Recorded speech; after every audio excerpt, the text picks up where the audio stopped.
So my photographer Aubrey and we were part of this group. We were given inhibitors, things that kind of limited your mobility, your vision, your ability to hear, your ability to sense, touch.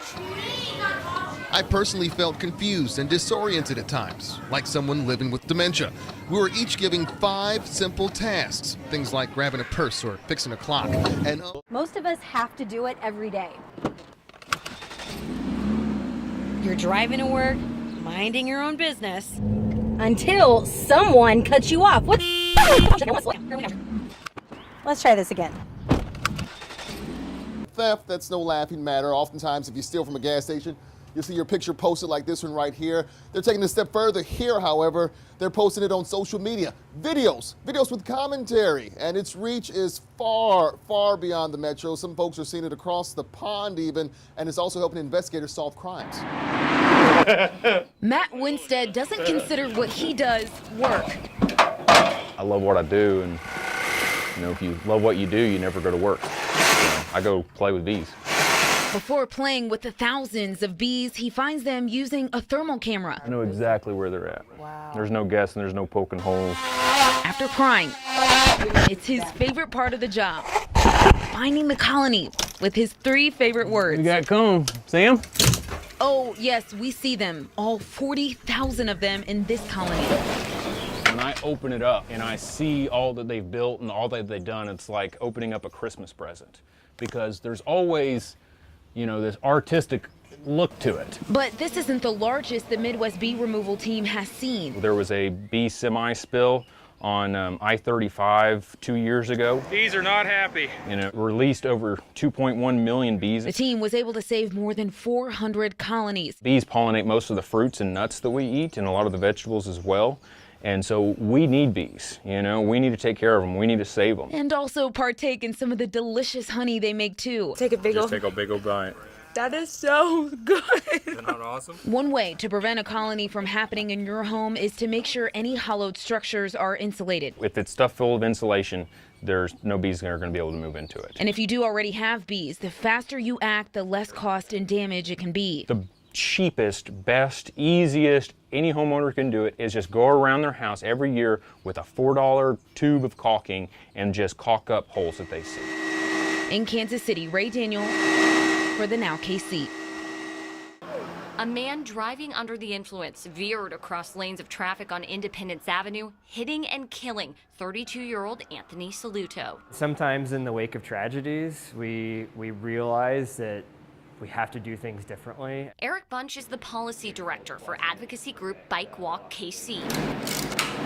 My taillight can light up and my bell can ring. 2 years after Saluto's death, Yeah, I'm just gonna hang on to you here. the challenges cyclists and pedestrians still face are easy to see, Stay on the white line. especially on Bunch's morning commute with his wife and kids to daycare. Come on, man. It can feel a bit of a harrowing experience trying to cross 39th, unfortunately. Go ahead and go. But change is already in motion. Over the next 6 months, there's gonna be just a deluge of new bike facilities coming in. One of those developments, the installation of protected bike lanes on Armour Boulevard. Cyclists will have a buffer of parked cars between their lane and moving traffic. I think some of the changes that we're hoping for long term are some of the things that we're seeing get started underway right now. Joe Blankenship is the planner overseeing the future of biking in Kansas City. I go left here. The vision includes building a connected network of bike lanes and adding more protected ones. It's a safe street to bike on, and it's a low stress facility to bike on. Drivers will feel less stressed too. The new bike plan will be ready in the next couple months. Girl. Lucy Coleman I may be old, but I'm not dead.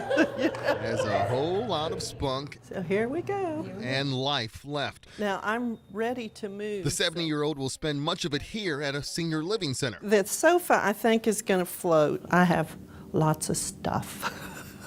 And I found a real awesome table to put behind it. We caught up with her just ahead of moving day. I'm bringing what I think will fit in this house, and that's it. Kind of hard to part with stuff sometimes, Yeah. Well, not much.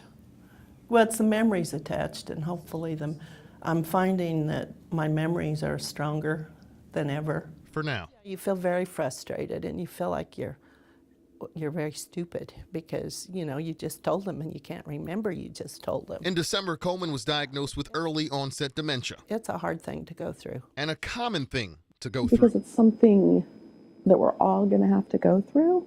It's not just her, it's us. With her daughter-in-law by her side every step of the way. She's my mom. She's my second mom. It kind of helps ease things a bit, but since there's no cure, the future looks Scared, devastated. It's not going to be my mom anymore. I just don't want them to remember me as the crazy grandma. I want them to remember me different. So, other than that, like I said, I'm good. Coleman says right now her long-term memory is intact. The hope is Alzheimer's awareness remains on your mind and that of lawmakers. In 2009, the state of Missouri created a task force dedicated to awareness and fighting those mounting costs. Monthly costs that exceed $5,000 per patient in Missouri and $6,600 in Kansas. Medicaid costs for Kansans with Alzheimer's at $420 million a year. That number expected to increase 30% by the year 2025. This wasn't what I had thought for myself at the age of 70. Even more proof that it can happen to you. In the meantime, Coleman says she plans on living life to the fullest and creating more memories. We still get on the back of a Harley, and we have plans to go to Bike Blues and Barbecue in the fall. Just going to click on Topeka. 4 a.m. on a Monday morning. So this is a typical day. Dr. Tiffany Anderson is already on her way to work. She lives in the Kansas City metro, drives every day to Topeka. I've always known I wanted to be a teacher. I think it's part of my purpose. Dr. Anderson is the first African-American woman to lead Topeka Public Schools. She is their superintendent in her second year. We spent a morning with her to learn what drives her. During our drive, she told us of a pivotal moment that changed her. She was a principal in the St. Louis area at the time. One year, there was a tragedy at our school that really changed how I thought about just education in general. A fourth grader named Rodney was mauled to death by dogs. Had to identify him from the homework in his pocket. She was frustrated no one had gone out of their homes to help and was told, in this neighborhood, when you hear screaming, you lock the door and you close the blinds. When you hear gunshots, you hide under the bed. But it was, at that moment that I realized that if you don't transform a community, your impact on changing lives will be minimal. Now leading Topeka Public Schools, she arrives before most are up for the day. I appreciate you. She delivers gifts for staff appreciation, interviews an assistant principal candidate, holds a meeting for newer principals, and meets with 2 school board members all before 8 a.m. Then it's off to teach a class. She does this at least once a month. Good afternoon. Let me try that again. Maybe it's not afternoon. It is not. Good morning, young men and young women. Okay, now I'm going to know all your names at the end of this. It was in between teaching classes. She made a phone call. Hello, Nay. This is Dr. Anderson. How are you? A high school girl, a senior, had a baby 2 months ago and hadn't been back to school. I'm going to be checking on you until you graduate, literally. Dr. Anderson was determined to make contact. Are you at home for me to drop off laundry stuff, some towels? The girl agreed to a visit. All right, so text me the address and I'll see you in about 10 minutes, okay? So Dr. Anderson goes. Hello, Nay. I am right outside. Dr. Anderson carried the basket of supplies. I followed. Nay is her name. Nay came out to meet us and agreed to let me take pictures and video of this visit. This is her apartment. She lives alone. She showed pictures of her 2-month-old baby. Then they talked. $9 an hour. But I'll get a raise again, but I have to restart over since I was off on maternity leave. They talked about her job and about the internet and online courses. I'm thinking about what's life going to be like after high school. I don't know, I'm nervous. And about more than just school. Where do you see yourself? Having a baby doesn't mean you can't go to college. It means that you must go to college, really. All right, so we're going to follow up on these other things. The visit lasted 20 minutes. You could tell Nay was moved by it and may just graduate with Dr. Anderson's encouragement. Then it was back to school. What do you most like and why? Another class. Good afternoon, how are you? And conversation with almost every student she passes. So let me introduce myself. And it's only 10:30 in the morning. Okay, what class are you on your way to? There's the rest of the day and tomorrow. Appreciate you. Appreciate you too. Dr. Anderson will get up and do it again. See you later. Bye-bye. And the next day. See you tonight. She'll do it again. Krista Dubill, 41 Action News. That is 12. It is one of the new premier restaurants. And it's right here in the metro. Take that, New York City. Two gnocchi in the window, please. Gordon Ramsay Hell's Kitchen. Not quite. I mean, we're operating a real restaurant here. Sauce steak, please. Jonathan is one of the cooks in charge. He's been in the food industry for nearly 2 decades. After studying the culinary arts and working around the country, his travels brought him back home. 2 gnocchi up, please. Look at this place. We have one of the nicest establishments in the city.